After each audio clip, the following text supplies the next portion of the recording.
नमस्कार दोस्तों, सनातन लॉजिक 9196 में आपका स्वागत है। आज हम नवरात्र व्रत की कथा सुनेंगे। एक बार बृहस्पति जी बोले, हे ब्रह्मा जी, आप अत्यंत बुद्धिमान, सर्वशास्त्र और चारों वेदों को जानने वाले श्रेष्ठ हो। हे प्रभु, कृपा कर मेरा वचन सुनो। चैत्र, आश्विन माघ और आषाढ़ के शुक्ल पक्ष में नवरात्र का व्रत और उत्सव क्यों किया जाता है? हे भगवान, इस व्रत का क्या फल है? किस प्रकार करना चाहिए? और पहले इस व्रत को किसने किया है, सो मुझे विस्तार से बतलाइए। बृहस्पति जी का ऐसा वचन सुनकर ब्रह्मा जी कहने लगे कि हे बृहस्पति, प्राणियों का हित करने की इच्छा से तुमने बहुत अच्छा प्रश्न किया है। जो मनुष्य मनोरथ पूर्ण करने वाली दुर्गा, महादेव, सूर्य और नारायण का ध्यान करते हैं, वे मनुष्य धन्य हैं। यह नवरात्र का व्रत संपूर्ण कामनाओं को पूर्ण करने वाला है। इसके करने से पुत्र चाहने वालों को पुत्र, धन चाहने वालों को धन और विद्या चाहने वालों को विद्या और सुख चाहने वालों को सुख मिलता है।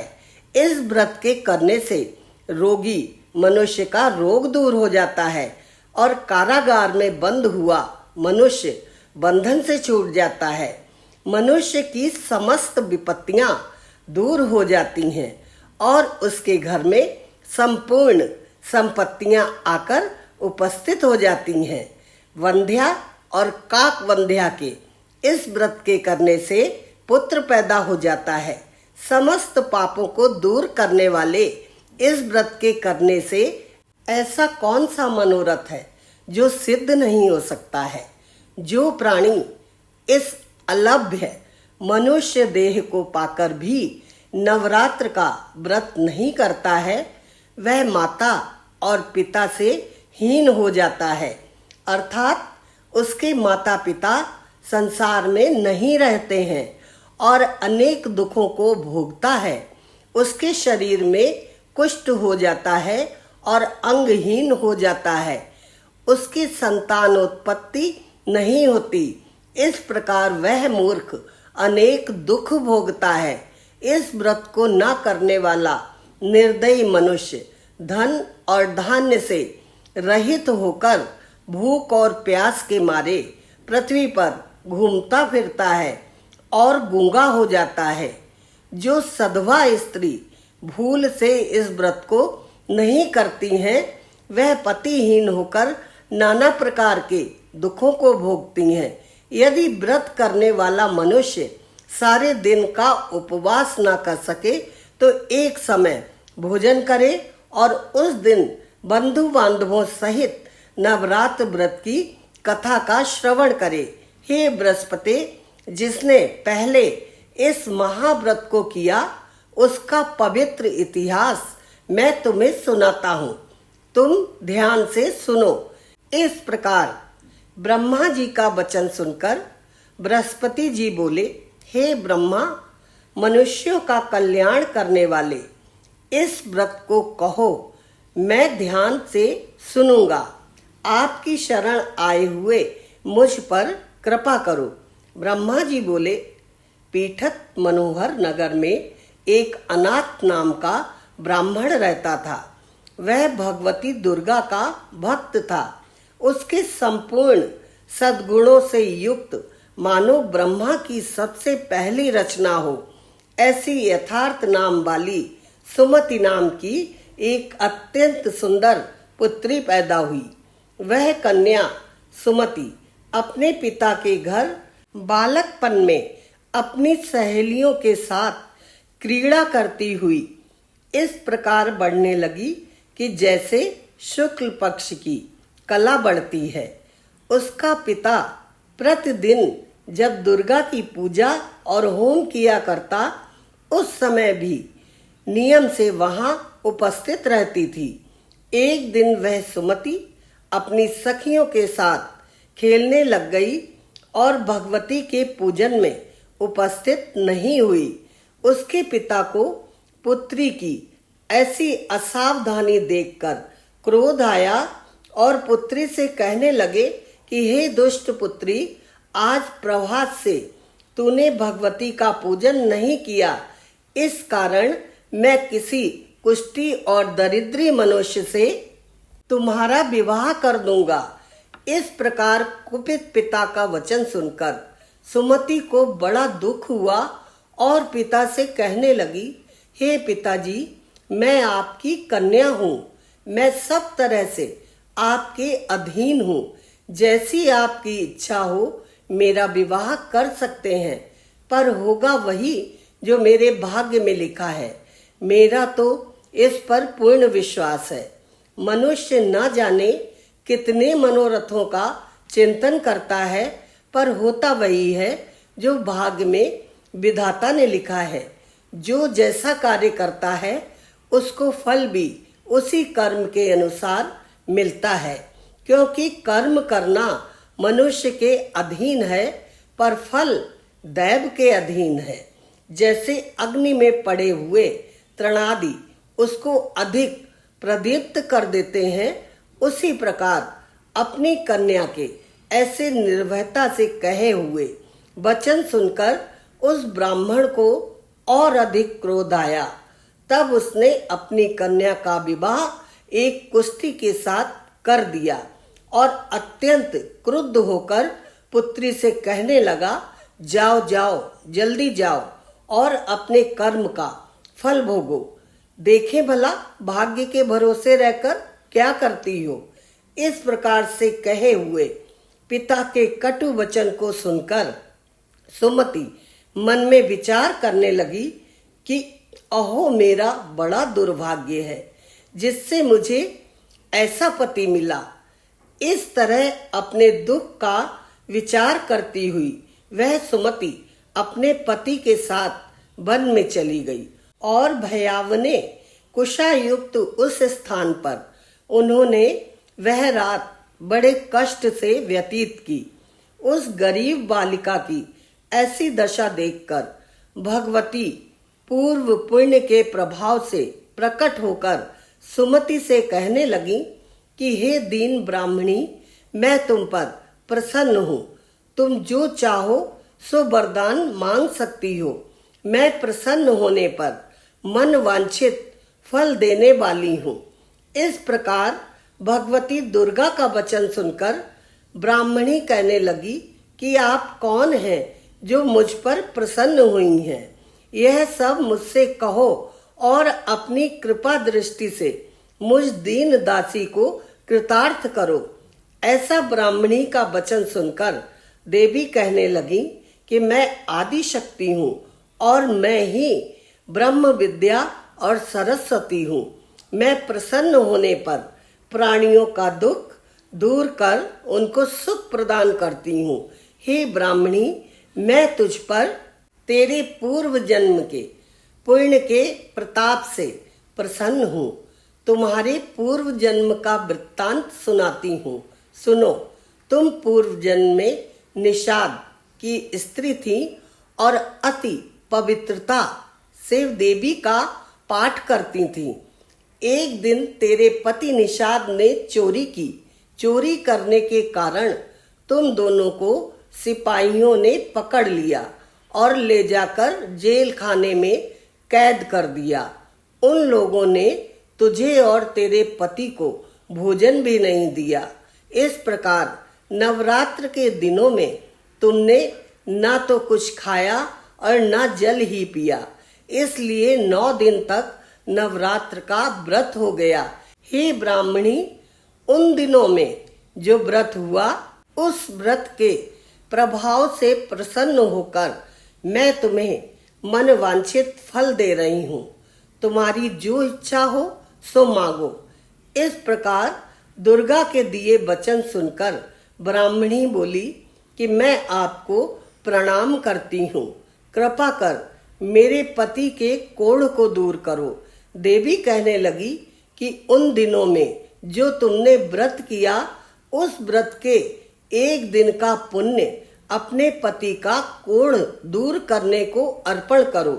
मेरे प्रभाव से तेरा पति कोढ़ से रहित और सोने के समान शरीर वाला हो जाएगा। ब्रह्मा जी बोले कि इस प्रकार देवी के वचन सुनकर वह ब्राह्मणी बहुत प्रसन्न हुई और पति को निरोग करने की इच्छा से ठीक है ऐसे बोली। तब उसके पति का शरीर भगवती दुर्गा की कृपा से कुष्ठहीन होकर अति कांति युक्त हो गया, जिसकी कांति के सामने चंद्रमा की कांति भी क्षीण हो जाती है। वह ब्राह्मणी पति की मनोहर देह को देखकर देवी को अति पराक्रम वाली समझकर स्तुति करने लगी। हे दुर्गे, आप दुर्गति को दूर करने वाली, तीनों जगत का संताप हरने वाली, समस्त दुखों को दूर करने वाली, रोगी मनुष्य को निरोग करने वाली, प्रसन्न होने पर मन वांछित वस्तु देने वाली और दुष्ट मनुष्यों का नाश करने वाली हो। तुम ही सारे जगत की माता और पिता हो। हे अम्बे, मुझ निरपराध अबला का मेरे पिता ने कुष्ठी मनुष्य के साथ विवाह कर मुझे घर से निकाल दिया। उनकी निकाली हुई मैं पृथ्वी पर घूमने लगी। आपने ही मेरा इस आपत्ति रूपी समुद्र से उद्धार किया है। हे देवी, मैं आपको बारंबार प्रणाम करती हूँ। मुझ दीन की रक्षा करो। ब्रह्मा जी बोले कि हे बृहस्पति, इसी प्रकार उस सुमति ने मन से देवी की बहुत स्तुति की और उसके द्वारा की हुई स्तुति को सुनकर सुमति पर देवी को बहुत संतोष हुआ और ब्राह्मणी से कहने लगी, हे ब्राह्मणी, तेरे उद्दालक नाम का अति बुद्धिमान, कीर्तिमान और जितेंद्रिय पुत्र शीघ्र ही होगा। ऐसा कहकर वह देवी उस ब्राह्मणी से फिर कहने लगी कि हे ब्राह्मणी, और जो कुछ तेरी इच्छा हो वही मन वांछित वस्तु मांग सकती है। ऐसा भगवती दुर्गा का वचन सुनकर सुमति बोली कि हे दुर्गे, अगर आप मुझ पर प्रसन्न हैं तो कृपा कर मुझे नवरात्र विधि बतलाइए। हे दयामयी, जिस विधि से नवरात्र व्रत करने से आप प्रसन्न होती हैं, उस विधि तथा उसके फल को मुझसे विस्तार पूर्वक कहिए। इस प्रकार ब्राह्मणी के कहे वचन सुनकर माँ दुर्गा कहने लगी कि हे ब्राह्मणी, मैं संपूर्ण पापों को दूर करने वाली नवरात्र व्रत की विधि बतलाती हूँ, जिसको करने से समस्त पापों से छूटकर मोक्ष की प्राप्ति हो जाती है। आश्विन मास में शुक्ल पक्ष की प्रतिपदा से लेकर 9 दिन तक विधि पूर्वक व्रत करें। यदि दिन भर का व्रत न कर सके तो एक समय भोजन करें। पढ़े लिखे ब्राह्मणों से पूछकर घट स्थापना करें और वाटिका बनाकर उसको प्रतिदिन जल से सींचें। महाकाली, महालक्ष्मी और महासरस्वती की मूर्तियां बनाकर उनको नित्य विधि सहित पूजा करें और पुष्पों से विधि पूर्वक अर्घ दें। बिजौरा के फूल द्वारा अर्घ देने से रूप की प्राप्ति होती है और जायफल से कीर्ति तथा दाख से कार्य की सिद्धि होती है। आंवले से सुख, केले से भूषण की प्राप्ति होती है। इस प्रकार फलों से अर्घ देकर यथाविधि हवन करें। खांड, घी, गेहूं, शहद, जौ, तिल, बिल्व, नारियल, दाख और कदम्ब से हवन करें।